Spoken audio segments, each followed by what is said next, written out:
Hello everyone, this is Sharath. మన Indian market 24/7 ఉండదు కదండి. డైలీ 6 hours 15 minutes ఉంటుంది. సాటర్డే సండే హాలిడే ఉంటుంది. దానివల్ల ఏమవుద్దంటే మార్కెట్ నెక్స్ట్ డేకి గ్యాప్ అప్ లేదా గ్యాప్ డౌన్స్తో ఓపెన్ అవుతుందండి. దాన్ని బేస్ చేసుకొని మీరు సప్లై జోన్, డిమాండ్ జోన్ అనేది డ్రా చేసుకోవచ్చు అనమాట. దానికోసం మీరు ట్రేడింగ్ వ్యూ ఓపెన్ చేసిన తర్వాత ఇండికేటర్ సెక్షన్లోకి వెళ్ళి గ్యాప్స్ అని టైప్ చేయండి.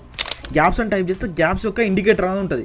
ఇది యాడ్ చేసిన వెంటనే ఇక్కడ చూడండి, నేను బ్యాంక్ నిఫ్టీ టైం ఫ్రేమ్ 5 minutesలో పెడుతున్నాను కదా. ఇక్కడ గ్రీన్ కలర్లో ఉన్నాయి వచ్చేసి ఏంటంటే జోన్స్ వచ్చేవి డిమాండ్ జోన్స్ అనమాట. ప్రైస్ ఇక్కడ దాకా వచ్చింది అనుకోండి, మళ్ళీ ప్రైస్ అప్ సైడ్ వెళ్ళడానికి ఛాన్స్ ఉంటుంది. సేమ్ అప్ సైడ్లో కరెంట్ మార్కెట్ ప్రైస్కి మీద ఉన్నాయి వచ్చేసి రెడ్ కలర్ జోన్స్ అనేవి ఉంటాయి. అవి వాటిని మనం సప్లై జోన్స్ అంటాం అనమాట. ఇక్కడ రెడ్ కలర్లో విజిబుల్ అవుతుంది కదా, ఇవి సప్లై జోన్స్. ప్రైస్ అనేది ఇక్కడ దాకా వచ్చింది అనుకోండి, మళ్ళీ అక్కడ నుండి ఫాలో అవ్వడానికి ఛాన్స్ ఉంది.